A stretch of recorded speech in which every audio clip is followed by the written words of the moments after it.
media and other people that are looking to control information or dialogue will keep information from you, or, you know, mistakenly give you the wrong things, the wrong information to kind of sway your ideas and opinions about said topics. Okay. Now, there's going to be 3 areas of interest based on the stuff that we studied. So remember, we created linear regressions. We created, after linear, nonlinear regression, where we had either cubic, square root type functions, things like that. Now, here's what we're going to do. We're going to be able to use our correlation. We'll be able to use our residuals that we studied back a while back about, that told us about how much our points are attracted to the line. And it could tell us whether it was a strong, weak, or a strong, weak, or moderate relationship. Now, here's what we're going to do for our first problem.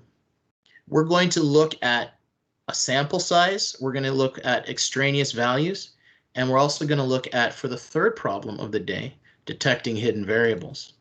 Now, let's go to our spreadsheet that you were supposed to download. Now, if you download this sheet, we have 3 different exercises, right? Now, those 3 exercises are based on this problem right here. So this is a guy who's a manager, right? And this manager, all he wants to know is the following. He wants to know if a new aptitude test will tell him if the people that work for him are very productive or not. Okay? And it's the fact that he's thinking that if you have a high aptitude, you're more likely going to do well at work, right? So what the employer does is he arranges all of his people academically by surname, and then he does a systematic sampling. Now, when you hear the term systematic sampling, what we're talking about is every let's say 7th person is chosen in the list. Okay? And when he uses his systematic sampling technique, he goes and looks for the person's productivity, and he finds the 7th person, then goes 7 more and 7 more and starts with the first one, right? So he does that for everyone in this list, right? Now, here's what I've given you. Go to your spreadsheet and we'll take a look at the data, because this guy thinks that he could use this data to go and figure out who he wants to hire, right? So let's go to our data. Now you'll notice that I have selected about every 7th person in this list. So you start with the first person. I'm going to show you how to actually copy a set of people across. Hold down the control key, drag across, hold and keep holding the control key down and drag the people that you want. So make sure you select each of those people. Then what you do is you hit Control C. Then when you want to paste all that information somewhere, you hit Control V, and it pastes it perfectly into the cell. So I want everybody to do that right now, please. Okay. All right. Now, what I want you to do is, right now, he said he was going to use every 7th person, right? So he or she wants to actually look at this information. And what you and I are going to do is we're going to go and insert a chart based on that information, right? And we're going to actually use a scatter plot chart. Now, you'll notice we're going from 0 to 100 for those 5 data points, right? So on the x-axis, go to Customize and change the horizontal axis to go from 0 to 100. 0 to 100. Why does mine say 1? So now what happens is your data is automatically changed. Now, the reason why we're using these spreadsheets is that if we wanted to see what happens in real time with this problem, we could easily do it. So I'm looking at all this information here and I'm trying to figure out what all of these data points are. So all I have to do is highlight the data points, and you kind of look for the data point that looks like an outlier, right? That one looks right. What the heck is that? 83 and 47? You know what? Let's see what happens. I'm going to go and edit my chart. And in your chart, go and add the linear regression. So you go to series, you go to your trend line, which is your linear regression. And I want you to show A, the equation, and B, the R squared term, the residual. Okay? Now, if you're taking a look at this residual, it's saying the residual is 0.003, right? Now, if I wanted to know what the R value was based on the residual, I would literally have to go back in there and take the square root of that residual. Okay? Now, what's interesting, when you take the square root of 0.003,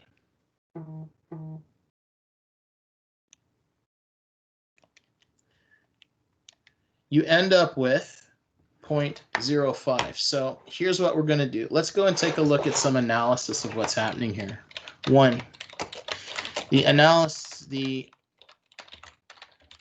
R of this problem, i.e. the correlation coefficient, shows us that if R is equal to 0.05, that we have essentially no correlation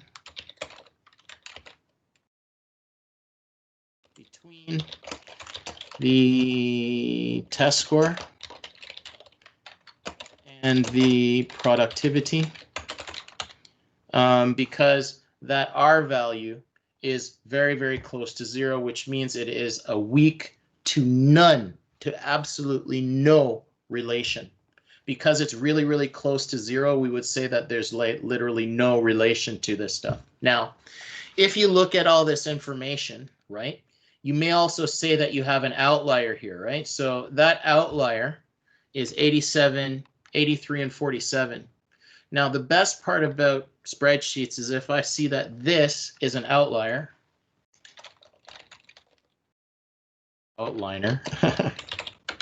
what I can do is I can delete these two parts. So if I delete them, now look at my line. My line is going through most of the points. Before it was not. So let's just undo that again. So you'll notice not all the points go through and the slope doesn't quite fit all the lines. But the moment that you delete those values from the data set, now you've got a better representation of the information in this line. Now, the only problem that I have with this, data is the data is too small compared to the overall data set. Basically, the outlier that we had skewed the line even more from the main trend, right? So that's something that you want to consider when you're doing your analysis of this type of problem. Okay, now just take a moment and type that down. And then we'll talk about why the data is too small and how you could actually, and what this would look like if we compare the two graphs. So once you've typed that down, what I want you to do is create another table, but this time use all of the information from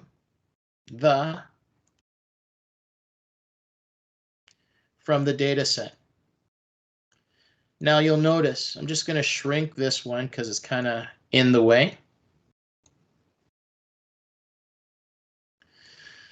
You'll notice that with our graph, our productivity versus test scores, you'll notice that we can clearly see a trend happening here.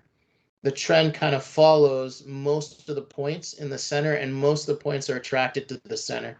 You do have a few outliers down here that we could easily get rid of, and we do have a couple up top here that we could get rid of, but we're not going to do that. Now, what we're going to do is I want you to go and make sure that you show me the under series, you're going to show me the trend line, right?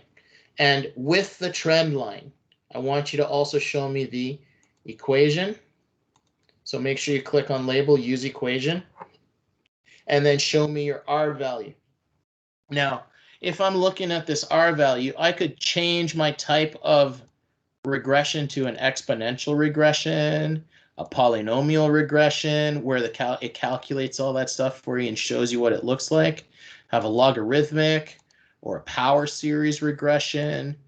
All of these different regressions can be used to help you model what the data is. That's why we were doing that nonlinear regression stuff before. But right now we're doing linear regression, right? So right now, it's not showing my R squared term. So if I show my R squared term, let's take a look at it. My R squared term is that, and you must show the equation as well. Oh my goodness. When you're looking at the R squared term for the first and the second, you'll notice that there isn't really a relationship here. You can see the trend, but there's too many data points. There's a lot of data points. There's a lot of data points that are outliers, but it still gives you a nice trend. But overall, when you take 0.024 and square root that, you're going to find out that essentially we have about 0.5.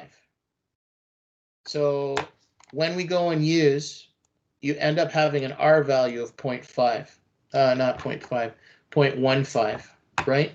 When we use the data, put down number 3. When we use all the data, we still have a weak trend, a weak, let's say, correlation between scores and productivity. Now, remember, it's also a positive relationship as well. And the R value is equal to 0.15. So because it's less than 0.33, we know that it is a weak relationship, right? Now, here's some questions that I want you to think about.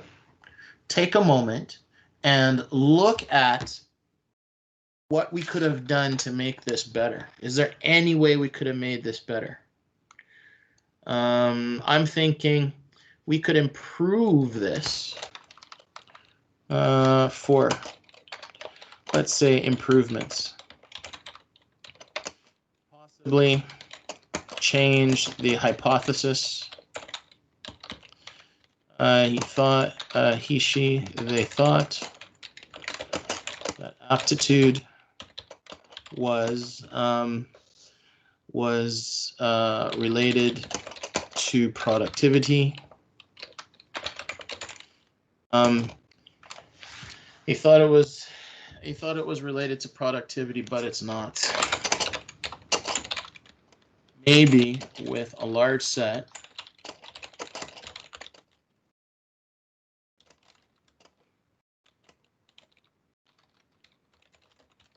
so maybe with a large set, an even larger set than this, we could find a relationship and have less outliers. But for now, there is no correlation based on R value calculations. All right, so make sure you copy that down.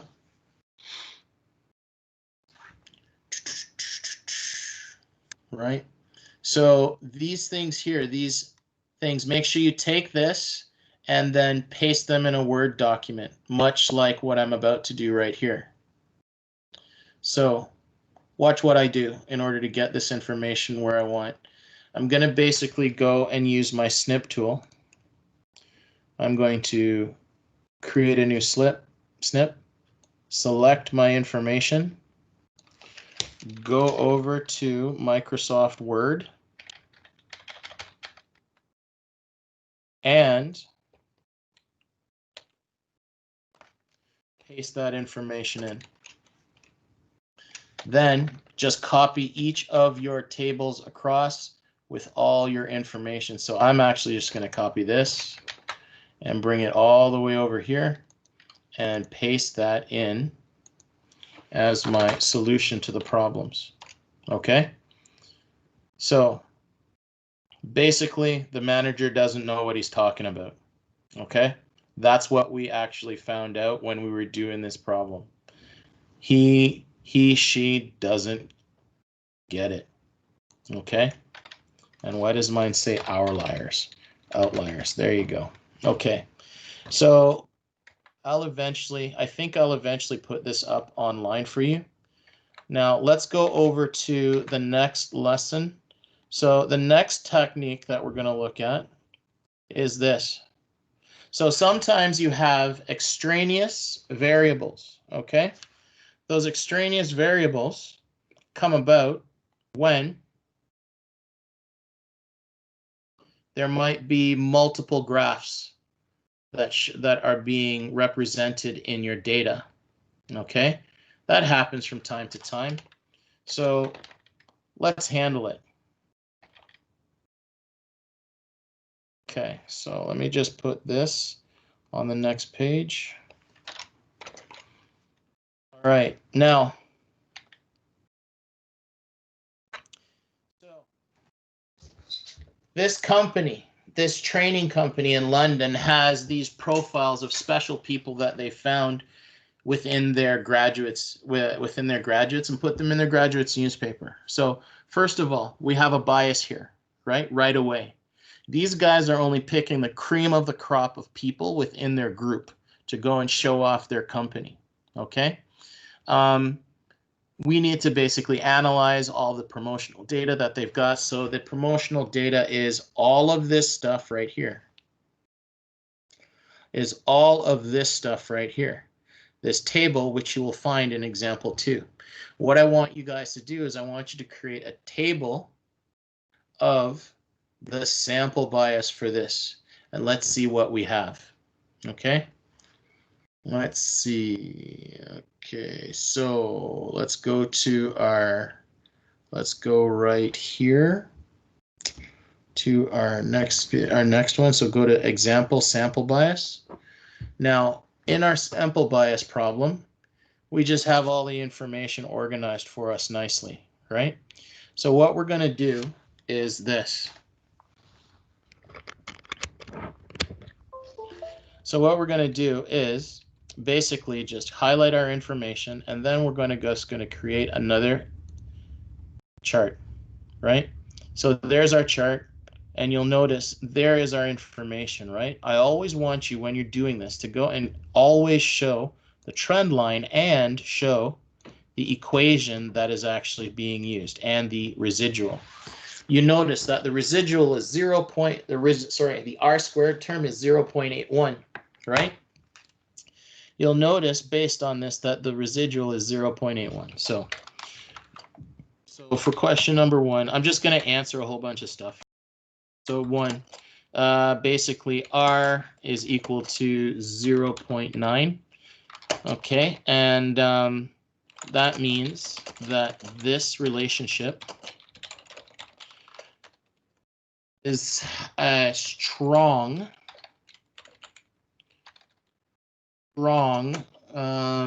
positive correlation for the months of training versus income. Okay, now if I wanted to find the equation for this, right? The equation for this is approximately y is equal to 5.4x plus let's say 32. 32, where y equals the income, and x is the number of training hours. So make sure you copy that down, and we'll put that into our problem. So this is just our analysis right off the bat, right?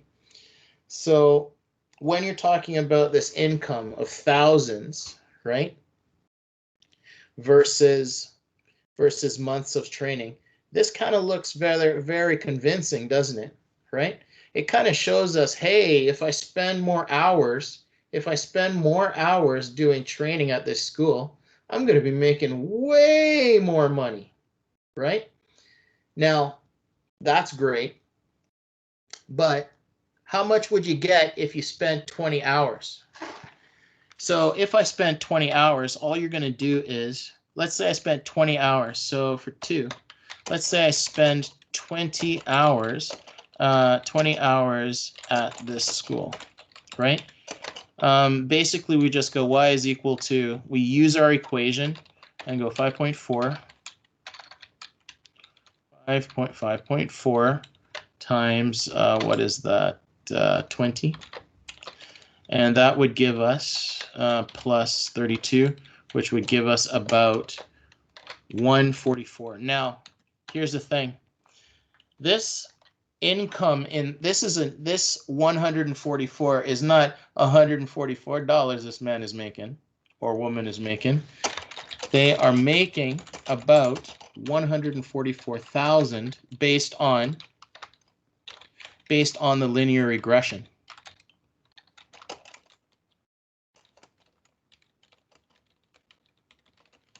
Okay, so now I would tell you these are some drawbacks of what these guys did. So here's the first drawback. 1, this was a small amount of people. 2, if I was talking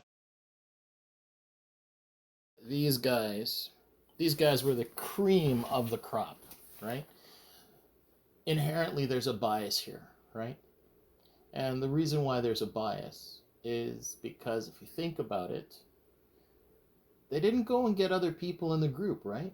So it doesn't show others that were in the program, right? And that got jobs, okay? Here's another thing. Here's another thing that's a drawback. When you think about it, I would say that basically these people, when they're getting jobs, right, their job access is influenced by their connections, by their past experiences, stuff like that, maybe their schooling, okay? All these things, right? Maybe the school is a sponsor for your job and that's why you got your job, right? And because they're doing a favor for your company, right? Okay, and maybe you have previous experience that goes and puts you ahead above the rest, right? So all of these things weren't actually taken into account when they were building this scatter plot, this information, right? They're actually hiding all of that, and they're making their business look really good. So now we'll just paste that into our doc, and what we'll do now is we'll go on to our third example of the morning. Our third example is going to be talking about hidden variables, okay? And hidden variables are very important for us in the sense that this information is actually hidden from us in such a way. And you'll notice that for my chart, I have basically 2 different colored sections of my chart. It's going to basically give you an idea of why this is happening, okay? So for this example, we're trying to detect a hidden variable, right? So, not detect a hidden variable. Yes, you are trying to detect a hidden variable. So here we go. We paste our information into our document and we start our next document. Okay? So here's what we're doing. All right? The problem is all about an orchestra, and that orchestra has always had a number of youth orchestras throughout the country, right? And what we're doing here is we're just going to go and take a look at their success rate of players that were playing for them becoming professionals, right? So we consider that a good thing. But when we went and took a look at the data, we saw like, whoa, we thought we'd go and take a look at our R value, and it doesn't work out pretty nice, eh? It's pretty bad. The equation looks pretty bad too. So you know what? We'll just get rid of this linear trend because it's a waste of time. All the information that's here aren't attracted to that line very well. So what we're going to do is take our information, we're going to paste it here, then we're going to talk about it. What you need to know is when you take a look at that picture is showing clearly that we have possibly two trends here, right? So I'm going to take a red marker and a black marker, and I'm going to write on here. So there's the first trend and there's the second trend, and they're not quite the same, right? If we drew a line of best fit for both of these, they wouldn't be the same level. Okay, so sometimes when you're taking a look at the data, you end up seeing two linear trends, and you know what? That doesn't allow us to make a linear regression to actually see the overall picture of what's going on. So for this problem, it asks us, could we actually use this to basically create a linear regression? And I'd say you can't do one because this is a bad data set, right? It appears that there's two actual trends being shown in the data, right? Now, we have a problem with it, right? I have a problem with it. What we got to do is we got to eventually take all this information and split the data that shows the individual trends, okay? So we'll make those into two separate graphs and take a look at those trends. From there, we might find a strong correlation between the points that are left over for each and the linear regression, i.e. the R value would be somewhere above 0.66. Okay? So basically for those two graphs, we literally have to split them in two, right? That's exactly what we're going to do here, right? We can't do this anymore. We got to go back to our spreadsheet and we got to find out where it ends. Now, one of the things that you should know is that for this problem set, right, the number of pros and the youth orchestras changed at a certain point in their careers, right, in the life of the orchestra. And that actually happened in 1997. And that's why I have that thing about everything in yellow being before being bankrupt. So what we literally are going to do from 1991 to 1996 is we're going to go and separate that from 1997. So what I've done is I've highlighted all the data for the years from 1991 to 1996. So we'll go and create a chart and look at that.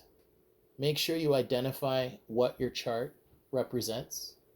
So in this case, we're going to say that this chart represents the time before bankruptcy. Okay, so we're going to compare the number of players versus the number of youth orchestras. Okay, and by doing that, we can easily see our trend. So just make sure you go into your series, you show me your trend line, and then you give me the R value and the equation of the Y equals mx plus b for me, so I can actually see it, right? Just make sure that that is there. If it's not there, well, yeah, they didn't ask us to find anything, but it's a good thing. So here's what I want you to know.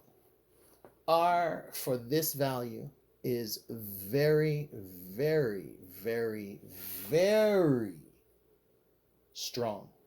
Okay, it's 0.92, which means that there is a very strong correlation between the number of youth orchestras and the number of players becoming pros. Okay, so we got to say it's a strong positive correlation. Just remember that, right? And that is how you actually describe it, because when you take the R squared value, you have to square root it to figure out what the correlation coefficient is.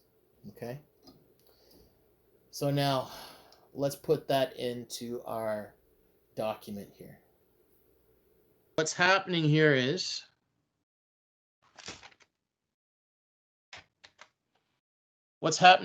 we have a strong positive correlation with what's going on in our with our data for times before 1997, right?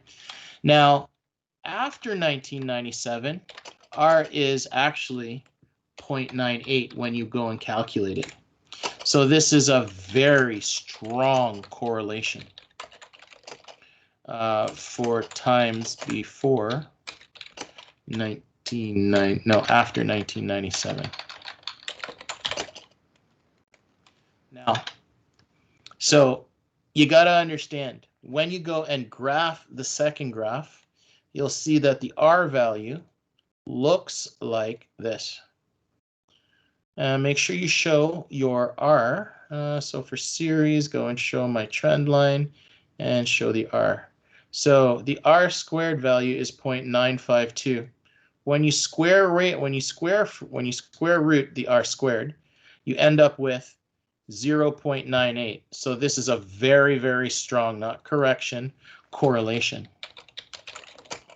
And you would say that this slope, this is a positive one too.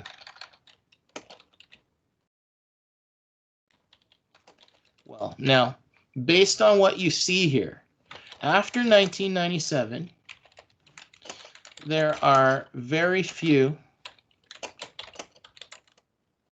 It's a drawback, right? There are very few data points. Now, as time goes on, you can use the trend line to form more accurate predictions of who could become a professional. That's it.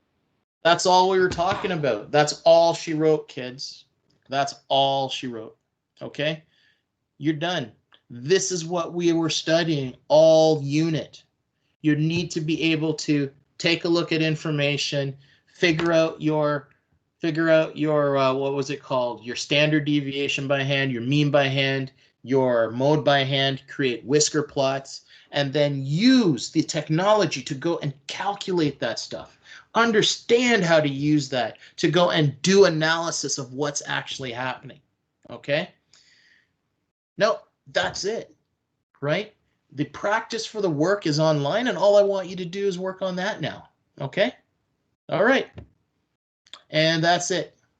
If you have any questions about lesson number 8 or 9, just ask me. I'll help you out. Okay?